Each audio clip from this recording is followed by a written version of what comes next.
आधे से ज्यादा दर्जन लोगों की जानें चली गई हैं, 2 दर्जन से ज्यादा लोग जख्मी हैं। हम इस मौके पर हुकूमत से ये मुतालबा करते हैं कि जो जख्मी हुए हैं उन जख्मियों के इलाज का फौरी बंदोबस्त करना हुकूमत की जिम्मेदारी है। जो लोग जान से चले गए उनको 1 करोड़ रुपए उनके घर वालों को कंपनसेशन दिया जाए। हम अलामना प्लाजा पे मौजूद हैं, मेरे साथ ये अलामना प्लाजा के दुकानदार मौजूद हैं। कितने अफसोस की बात है कि अखबारी रिपोर्टों के मुताबिक भी अब तक 5 से ज्यादा अफराद हलाक हो गए हैं, 30 से ज्यादा अफराद जख्मी हैं, लेकिन अभी तक कोई सरकारी अमला नहीं आया, हुकूमती अमला नहीं आया कि जो आके पूछते तो कि भाई ये जो वाकया हुआ है, यहाँ जिन लोगों के नुकसानात हुए, जो जानी नुकसान हुआ, जो माली नुकसान हुआ, उसके हवाले से आकर कम से कम इनसे बात तो करते हैं। कैसा जुल्म है शहर के बीचों बीच। ये सदर तो कराची का दिल है, यहाँ इस तरह का धमाका खेज मवाद होना खुद एक सवालिया निशान है। और हमें बताया गया है कि ये अलामना प्लाजा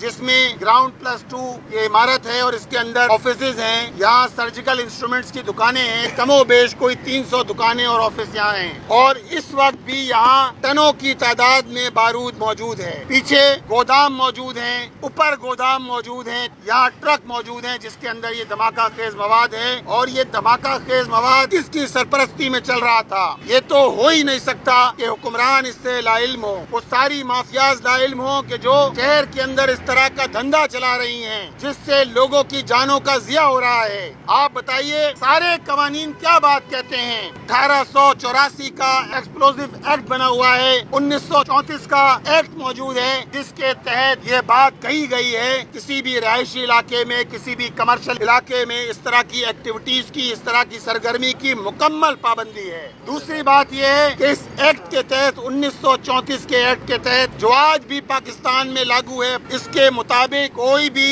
ऐसी जगह के जहाँ इस तरह का मवाद होगा वहाँ कम से कम फायर फाइटिंग सिस्टम मौजूद हो, वहाँ एग्जिट का कोई निजाम मौजूद हो। कुजा ये कि ना एग्जिट का कोई निजाम मौजूद है, ना फायर फाइटिंग सिस्टम मौजूद है। और शहर के बीचों बीच, शहर के मरकज सदर के अंदर पूरा एक कारखाना कायम किया हुआ है। आधे से ज्यादा दर्जन लोगों की जानें चली गई हैं, 2 दर्जन से ज्यादा लोग जख्मी हैं। हम इस मौके पर हुकूमत से ये मुतालबा करते हैं कि जो जख्मी हुए हैं उन जख्मियों के इलाज का फौरी बंदोबस्त करना हुकूमत की जिम्मेदारी है। जो लोग जान से चले गए, जान का तो नेमुल बदल कोई नहीं हो सकता, लेकिन कम से कम आप इतना तो करें, उनको 1 करोड़ रुपए उनके घर वालों को कंपनसेशन दिया जाए। और साथ साथ हुकूमत ऐसे जितने भी कारखाने शहर कराची में ऑपरेट कर रहे हैं उनके खिलाफ फौरी कार्रवाई करे। ऐसा न हो आज ये वाकया हुआ है, इससे पहले मुझे दुकानदारों ने बताया कि 2 मरतबा पहले भी इस तरह के छोटे छोटे धमाके हो चुके हैं जिस पर बाकायदा यहाँ दुकानदारों ने रिपोर्ट जो है दर्ज कराई, लेकिन कोई एक्शन नहीं किया गया, जिसका नतीजा ये है कि आज इतना बड़ा सानिया हुआ है। आइंदा अगर किसी साने से बचना है तो हुक्मरान अपनी जिम्मेदारी महसूस करें, मेयर साहब अपनी जिम्मेदारी महसूस करें, कराची कैंटोनमेंट बोर्ड अपनी जिम्मेदारी महसूस करे और फौरी तौर पे इक़दाम किया जाए। खास तौर पे रिहायशी इलाकों से इन सारे एक्सप्लोजिव मटेरियल है यहाँ से निकाला जा सके